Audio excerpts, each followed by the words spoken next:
Welcome aboard. This is the Miles to Go podcast. And now here's your host, Ed Pizza.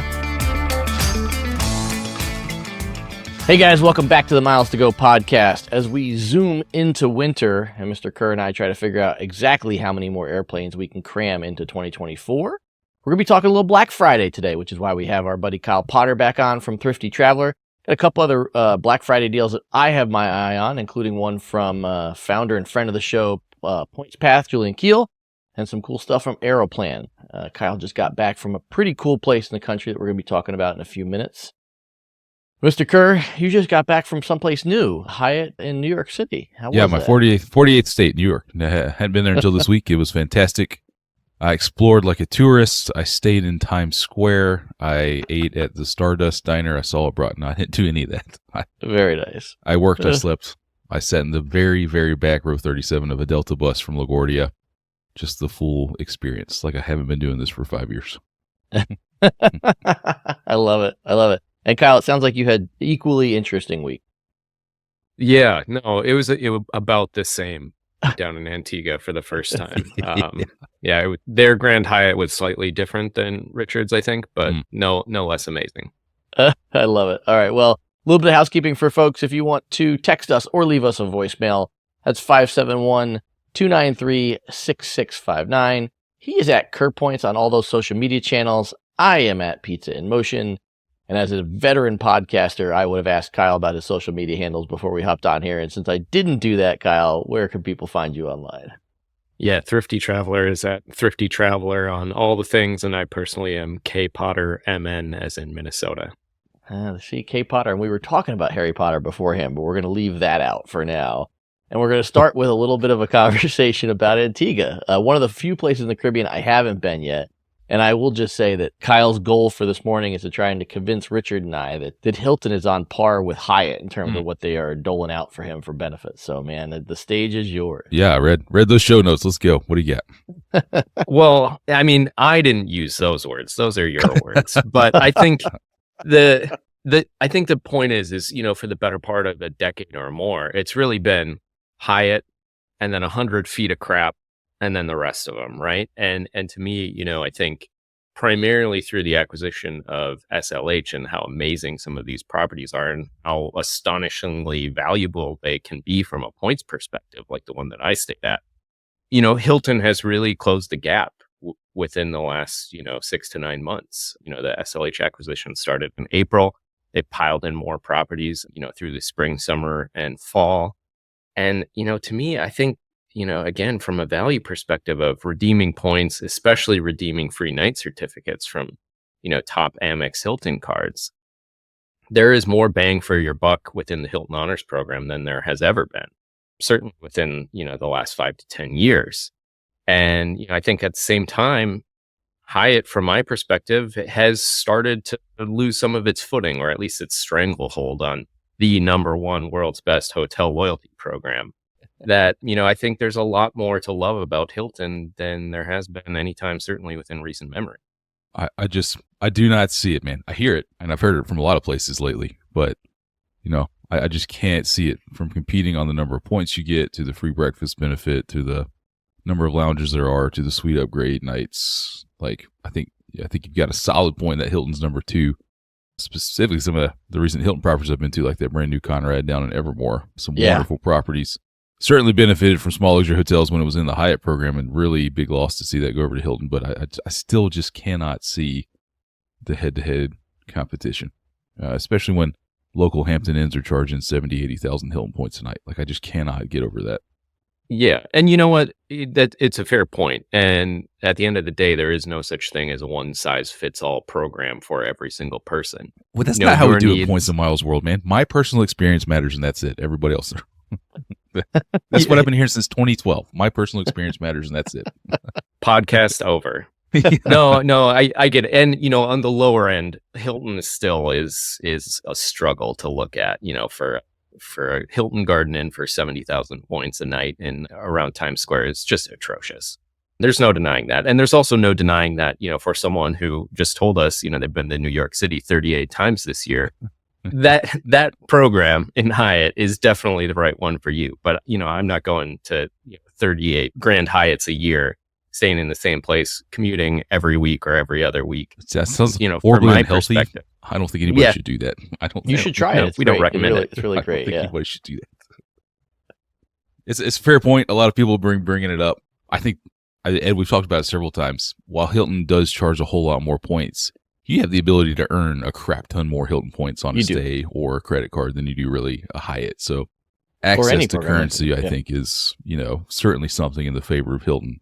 When you check out, you check out from Resorts World all the time, and they have a double, triple points promo plus the diamond bonus, plus you use the card at 12, you end up with like 35 points per dollar, something crazy like that, right? So, I certainly get it. If you dive all into the Hilton and the Amex program, you're going to earn a crap ton of Hilton points. That's for sure. Yeah, and I think that's, when I think about this, it's, while I love to find ways to disagree with you, Mr. Kerr, I think I'm going to find a way to agree with both of you, because at the outset, first, what I'd say is, Kyle mentioned, 70,000 points a night for the Hilton Garden Inn in Times Square. It's, 55 or 60,000 points for the Hampton Inn in Lynchburg, Virginia for my daughter's track meet. So at the low end, I find very little value redeeming Hilton points.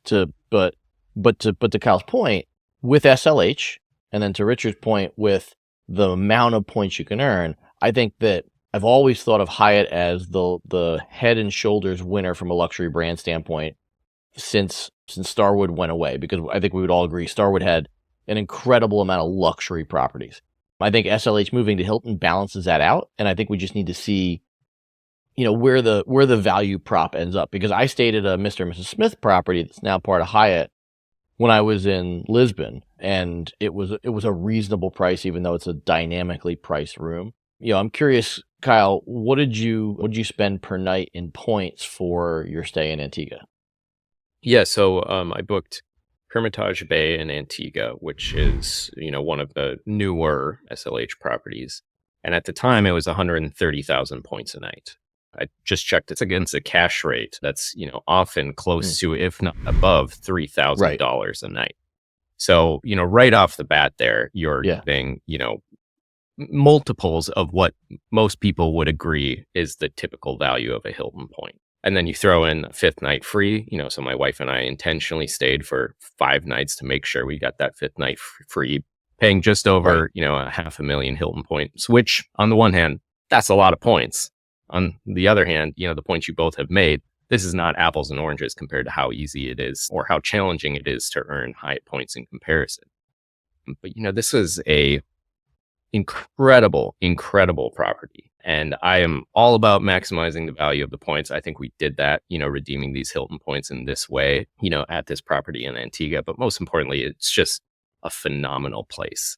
And SLH in particular, fills what, for many people, especially myself, was one of Hilton's weak points, is feeling like you could stay somewhere that was special at a boutique place, which, this resort, Hermitage Bay, only has 30 villas right on the beach of Antigua.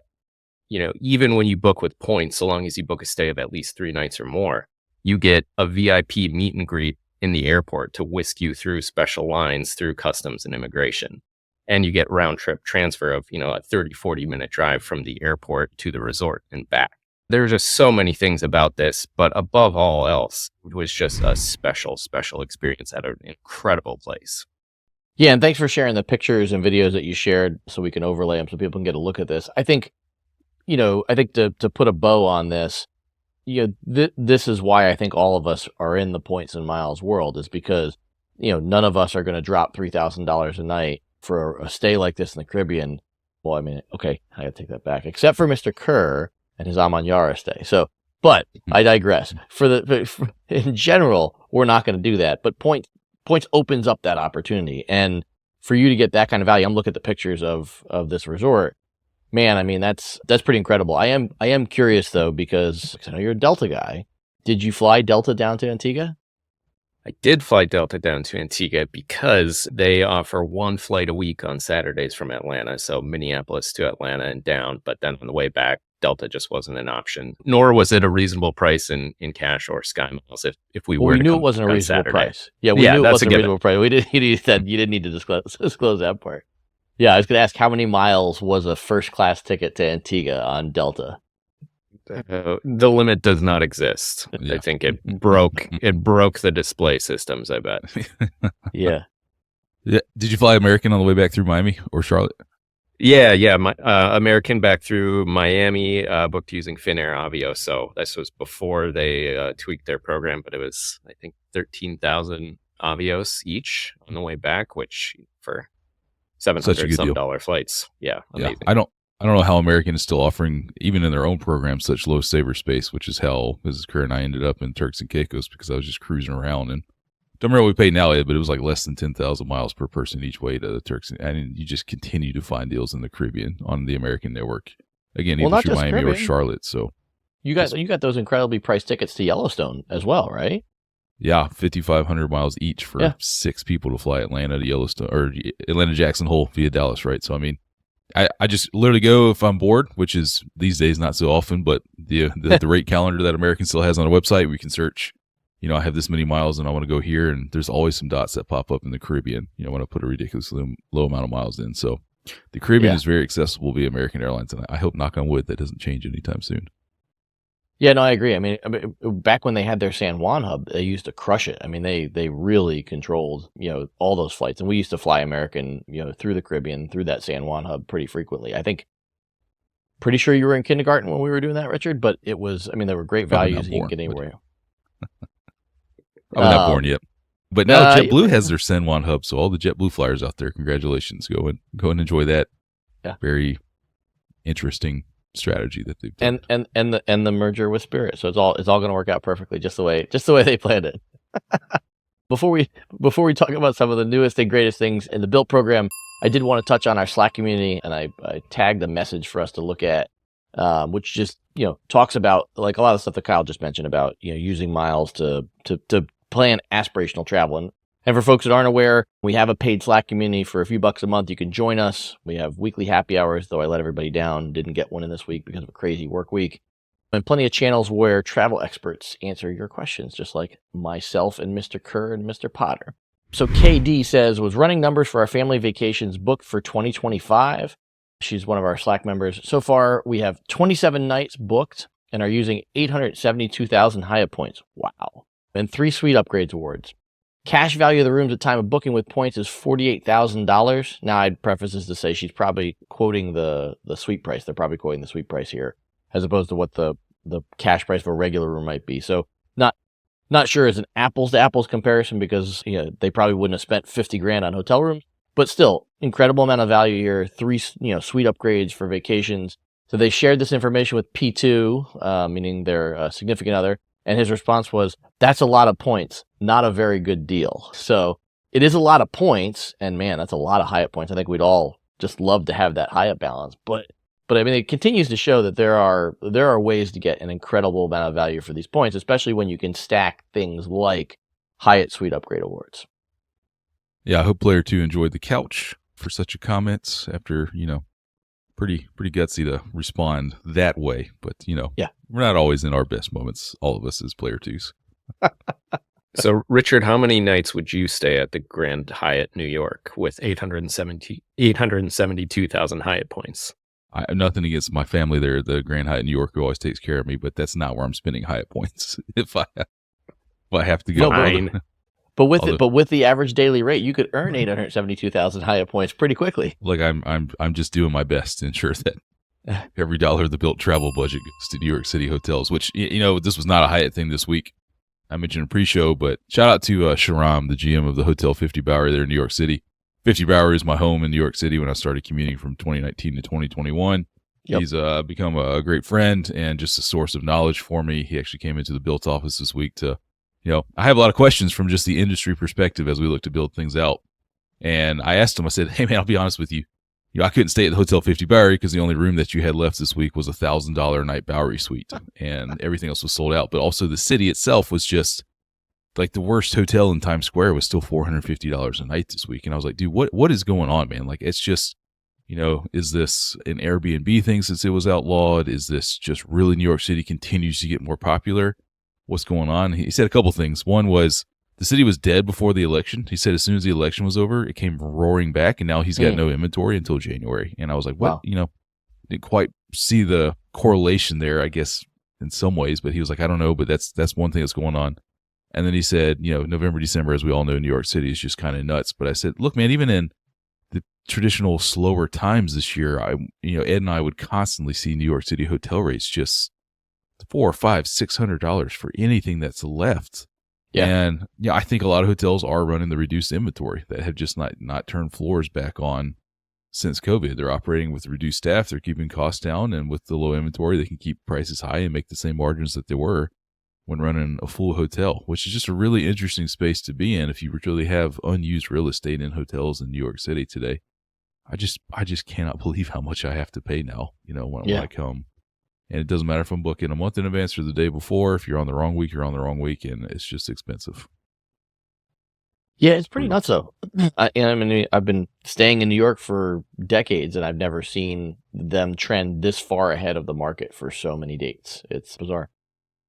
I don't envy you that. But let's talk a little bit about the most recent Bilt announcement before we get into Black Friday stuff. Even I didn't know this was coming, and I thought you dropped all the good breadcrumbs for me. But I get this missive dropped in my inbox while I'm in the midst of a bunch of business meetings, and I didn't have time to click on it right away. And when I did, it was like, wow, I really wish I could buy a house right now. So let's get into it, man. Yeah, the new home buying tool is live in the Bilt app and website today. And we'll just give a quick backstory on this.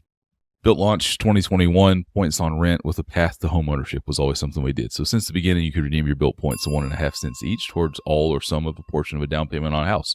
We've had several people do that over the years now and take advantage of the value. On top of that, we added, reporting your on-time rent payments to all 3 credit bureaus for free, something that companies have charged to do previously in the past. But we thought, again, in addition to rewarding you on your largest monthly expense, let's also make sure if your desire is to become a homeowner, we can help you do that. We all know how hard it is in the United States now with home prices, with interest rates, with down payment requirements and these kinds of things that we've set out from the beginning to make homeownership a more of a reality for the people that want that in their lives. And we've been working on this new tool for a while. So if you go to the Bilt tab, you go to the rent tab and you click at the top, you'll see a new tab that says buy a home. And if you open this up, some really cool technology that we've done here.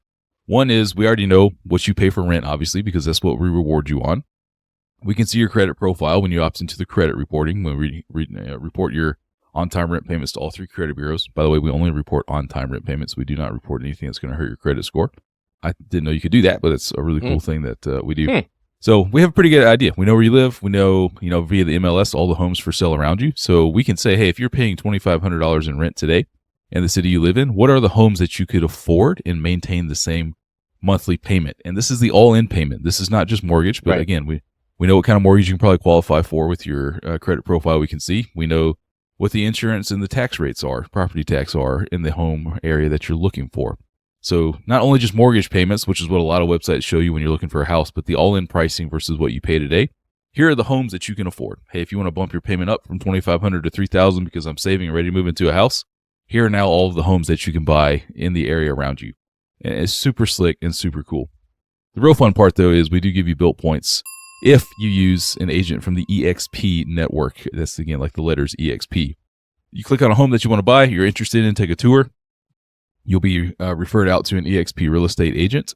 And if you end up buying a house through them, doesn't have to be the exact one you clicked on, but just you stick with that agent, you will get 1 Bilt point for every $2 of the home's value. So $500,000 home, 250,000 Bilt points. If you want to go nuts and buy a $20 million Malibu condo right on the beach, you can get 10 million Bilt points. There is no cap. And it's just, a rewarding way. I've seen programs and covered programs out there previously that existed like this. I never saw a 1-to-1, 1 point for $1 of a home. I think the best I saw is what we're at parity with now, and there used to be some other much lower rewards programs. With the changes in the structures of how commissions work for real estate agents, right? We saw a lot of big changes this year come through in legislation. The old way of doing it is done, and now you and your buying agent and the selling agent have to disclose and talk about who's going to pay what commission where and negotiate that around. So this is just another tool in your arsenal, right?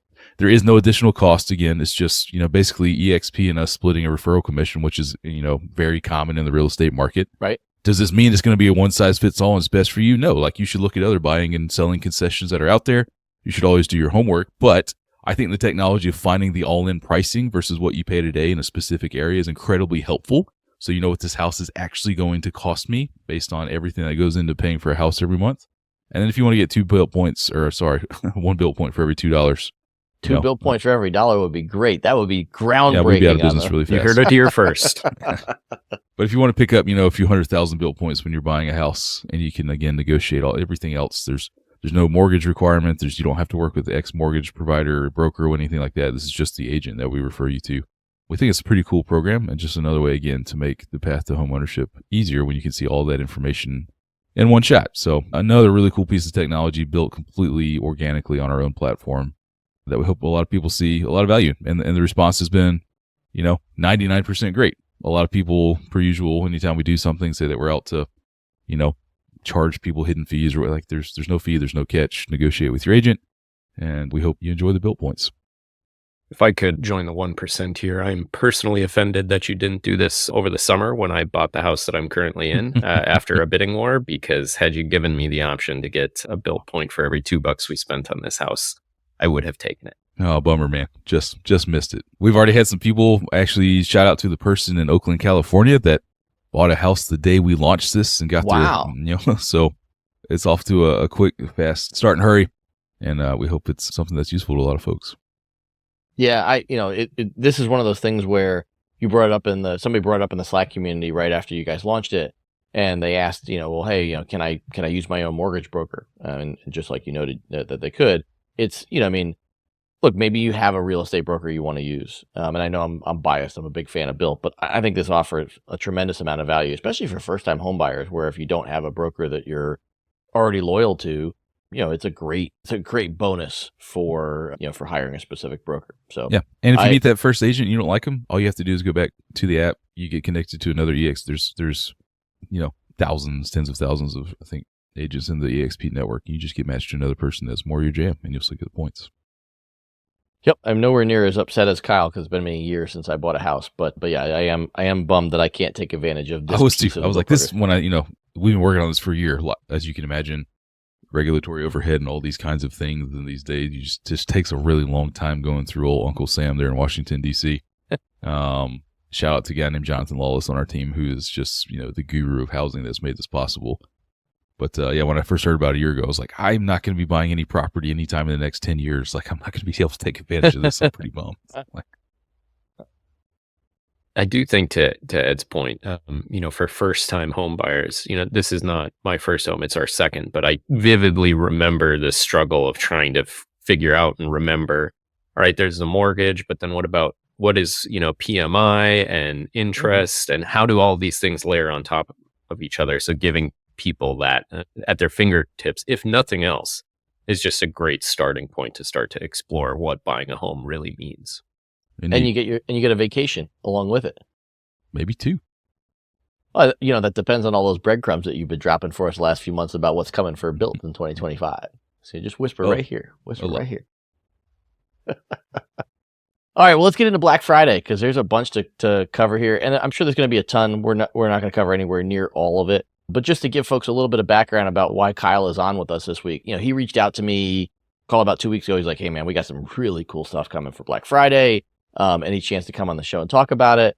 And of course, me being the New York Italian that I am, I said, "Well, what's in it for us?" And to Kyle's credit, he went back to the team internally and came up with a little bit of extra for folks. Just to frame things up, Kyle, I'd say if folks haven't been listening to the show every week, why not? But talk a little bit about what Thrifty Traveler is, especially the hotel add-on, and then what you guys are doing for Black Friday. Yeah, so among other things at Thrifty Traveler, we run Thrifty Traveler Premium, which is, in my incredibly biased opinion, the single best flight deal alert service out there. So, you pay us an annual subscription, you pick your home airports, you filter for what kind of deals you want. Do you only want award travel? Do you want, domestic economy deals or not? All of the above. Do you only want flight deals from Atlanta and DC, or do you want to see business class deals from all over the country and Canada as well? So you have a lot of customization at your fingertips, but then we just start sending you the best deals that we find. And, when we find, a really, really hot, rare deal, we send you a unicorn text. So you get a text message on your phone that says, "Hey, you got to go check this out because this is pretty sweet and it's probably not going to last very long." And let me just stop you there because I think there's a bunch of people, myself and Richard included, who are pissed off at you guys because we were all in the middle of having a very productive workday a few weeks ago. And we get a text about the Virgin Atlantic program changes. And then all of a sudden, the Slack channel just there goes my blew morning. up. Thanks, man. Exactly right. And I think the discussion actually happened in a channel that maybe you don't even have access to, Kyle, which I need to show you guys the thread because it went gangbusters and we were all off to the races just chasing down these fares. So without that, we would not have had a head start. Without the alert that you guys sent out, we would not have had a head start, and Richard and I would both not have booked trips to Europe next year on Virgin. Shout out family of 4, 29,000 upper class nonstop from Atlanta, that, as you know, never gets deals. Yeah. Going to London. Just within our office, I believe the total number of tickets we booked from that deal shortly after hitting send is north of 20. I mean, 6+ people on our team. Nick, who I know you guys have met, is bringing a family of 6 all on the same flight. Families of 4. My wife and I are going, finally redoing a trip that we had booked for August of 2020. Lo and behold, definitely did not happen that year. But, we booked this to finally make it happen in the summer of 2025. Those are the days that we live for, is finding that stuff, putting together a text, sending the emails so you all can book it before anybody else even gets wind of it. And so I didn't mean to interrupt you, but it was a heck of a day. I mean, I'm still pulling up the calendar, and there are still dates in January, February with $29,249 upper class nonstop Atlanta to London. Like, I cannot believe that they're still sticking around. So if you want to go to London, and one of the best products, again, fly the A330 or Neo or the A350, not the old A330. Love you, Virgin Atlantic, but not flying that plane again. I will literally, if they do a whole swap on me, I will say I'll come back tomorrow. I'm not flying it. I don't fit. It's best deal across the Atlantic right now. No argument. All right, so let's tee up the Black Friday stuff, Kyle. Yeah, so for Miles to Go listeners and Miles to Go listeners only, starting from the day this episode is live all the way through Black Friday and into Travel Tuesday, you can get 60% off your first year of premium flight deal alerts. Just use the promo code GO60. Yeah, we love what we do. We love helping people book these things. We just want more of you booking these amazing trips that Ed and Richard are always talking about. Yeah, and to that point, if you're getting this discount for the first time, we'll have a code up on the screen that you can scan. But I would strongly recommend adding the hotel add-on, especially if you're not somebody like the three of us who are like super nerds and know where everything is.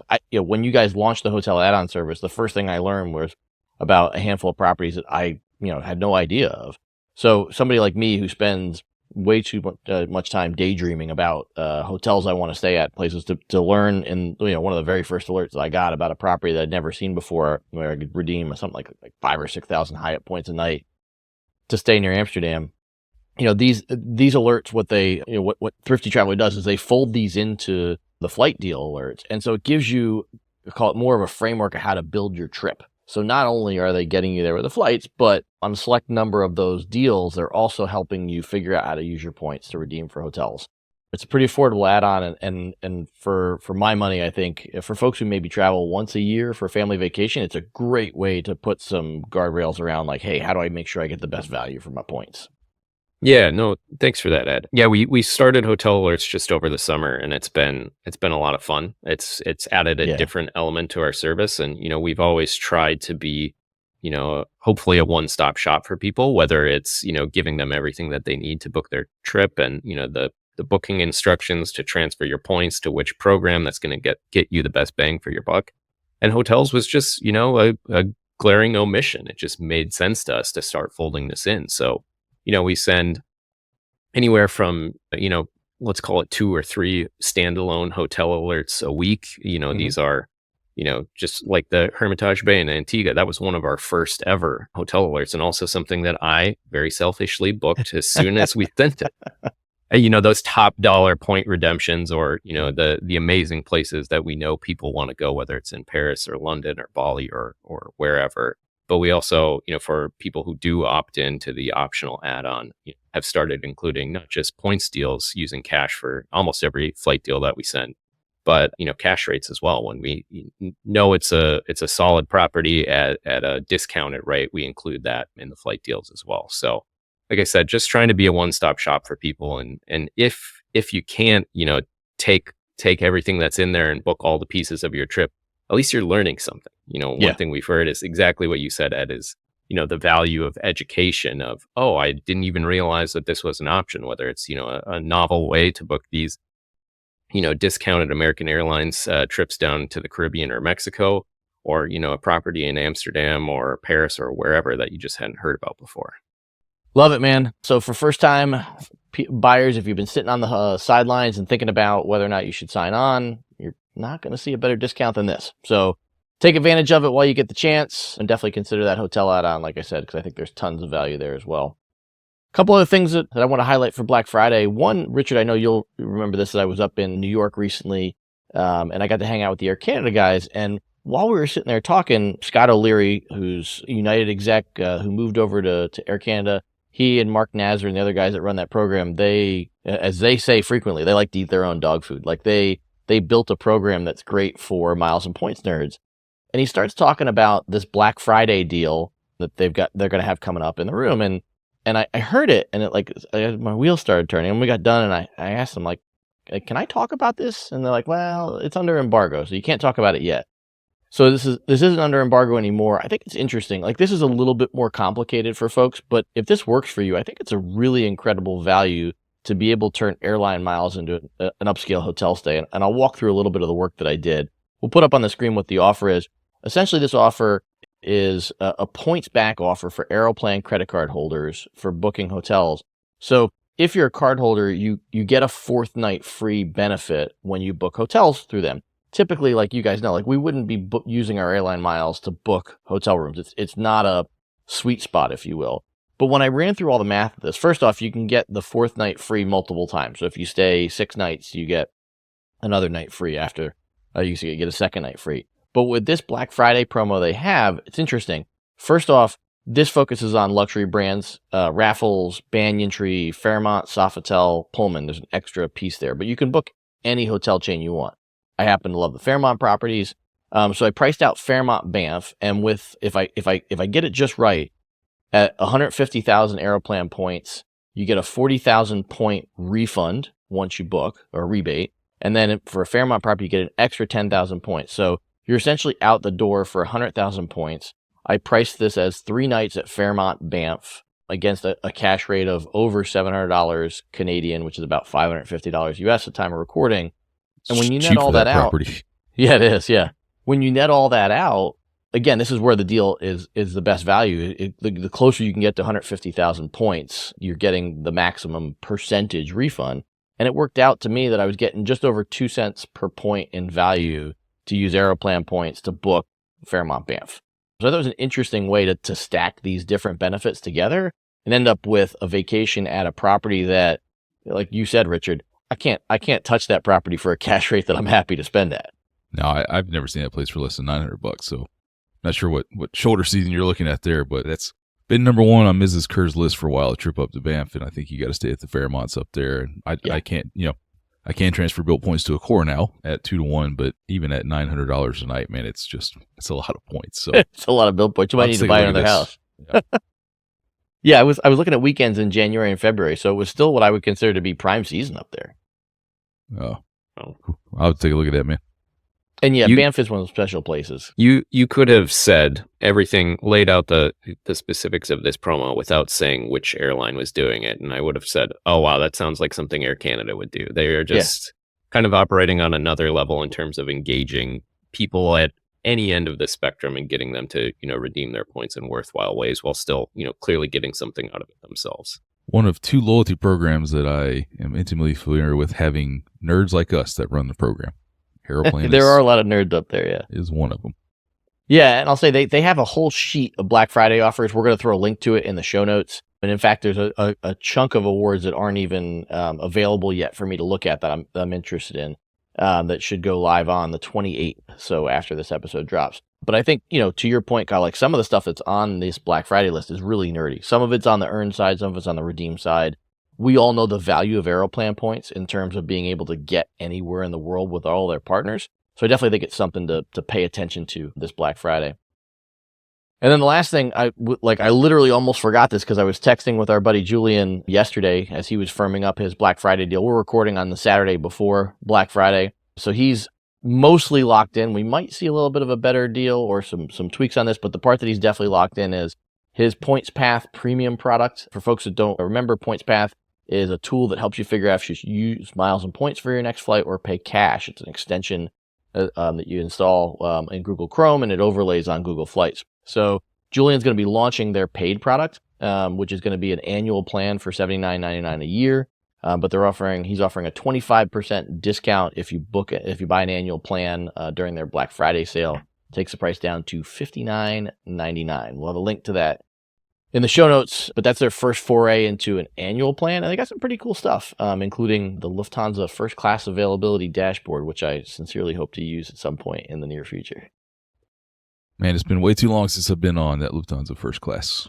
It's calling me a little bit overdue. You're going to need that finder in order to make it happen again. Yeah, and I need to book a day out from travel. Yeah. So You just have the suitcase packed and ready to go. Kyle, have you done Lufthansa first? I imagine at some point you have. I have. I did it over to Italy in the summer of 2021. So a different time when, 14 days or more was still within the realm of possibility. And now, to Richard's point, if you're not booking it the day before, it's 2 days before at the very, very most. It's tough sledding.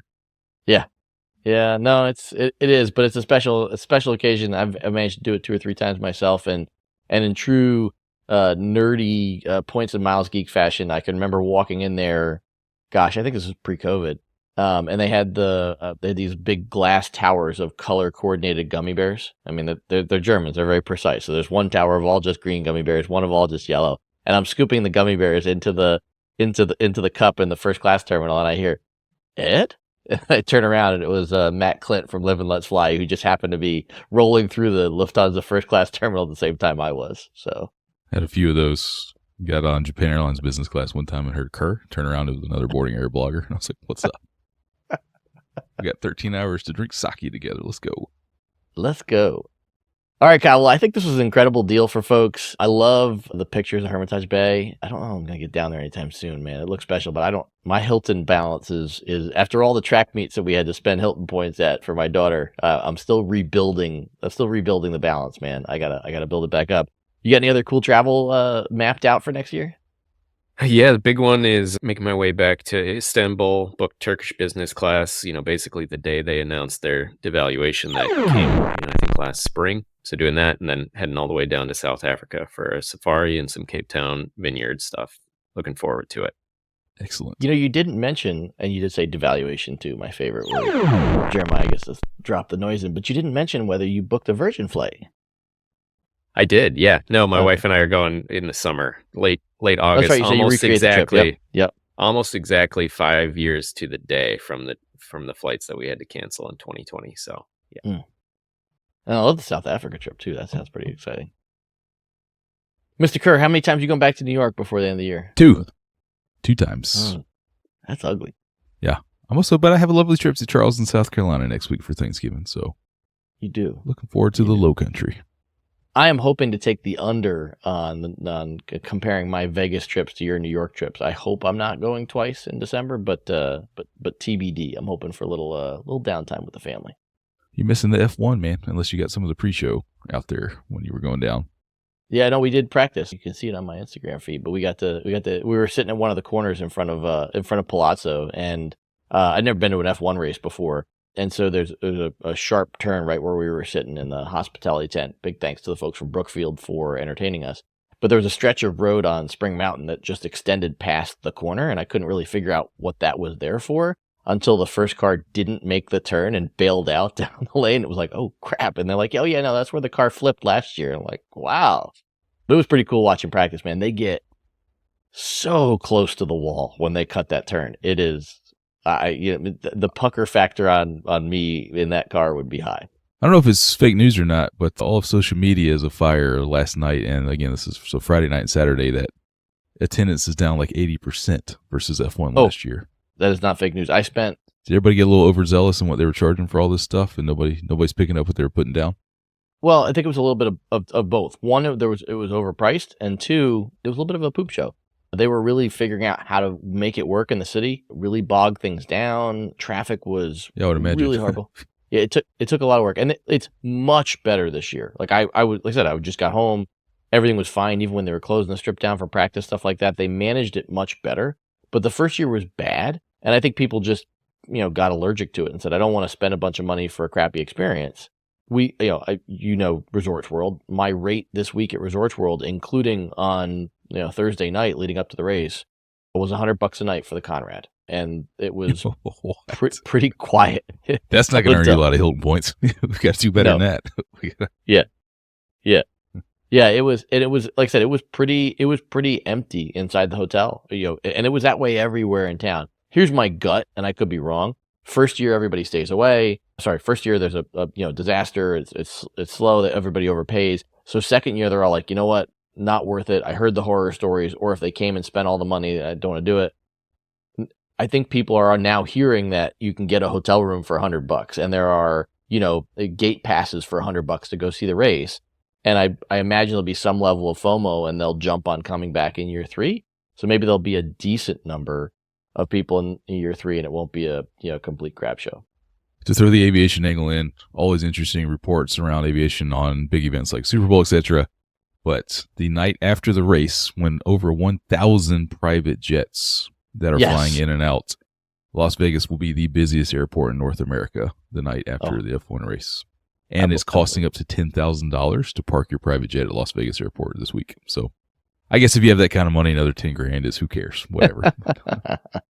Well, monopoly money. Yeah. It really is. I'll give you my last little nerdy aviation thing too. So we were, for folks who don't know Vegas well, we were down by the Palazzo for the race. I don't know if you guys know where Fashion Show Mall is, but it's across from Wynn, Palazzo, and Treasure Island on a separate corner there. And as you guys know, with the orientation of the airport, it's sort of like behind Palazzo from where we were standing at Fashion Show. So I have a couple of shots, like wide shots on my iPhone camera, where the cars are coming down Spring Mountain or Convention Center Drive behind Palazzo, and they take the left onto Las Vegas Boulevard. And behind the Palazzo, the planes are taking off, and they're taking their turn and coming up over the top of Palazzo while these cars are flying by at whatever speed they're flying by. It was pretty cool from a nerdy standpoint of just the perspective. The plane almost looks like it's going to hit the Palazzo, just coming up over the top of it while these cars are screaming by on the boulevard. Pretty cool. That's the nerdiest thing you've ever said. But I expect it can't be the nerdiest. I expect one of those pictures to be framed behind you for the next episode. We'll call it Things That Go Fast. All right. Well, Kyle, thanks for coming on, man. I think this is an awesome deal, and I hope that everybody who's listening who is not a Thrifty Traveler member is going to jump on it. I think it's pretty awesome. Yeah, thank you. We're excited. Mr. Kerr, I don't know if I'm going to see you before the end of the year. You're probably not making it up for Toys for Tots, are you? If it's on the way to or from New York City, maybe. which technically it is, I guess. Let me double check. Hold on. DC is still on the way from Atlanta to New York City. I don't know, man. But you know where to find me any given week. I do know where to find you. I don't know that I will find you there, but I do know where to find you. Well, safe travels to both of you throughout the holidays. Hope your families have a great holiday season. For everybody that's listening, we got a lot more to finish out the year, and then some special guests coming up in 2025. All that and a whole lot more until we upload again. We've got miles to go.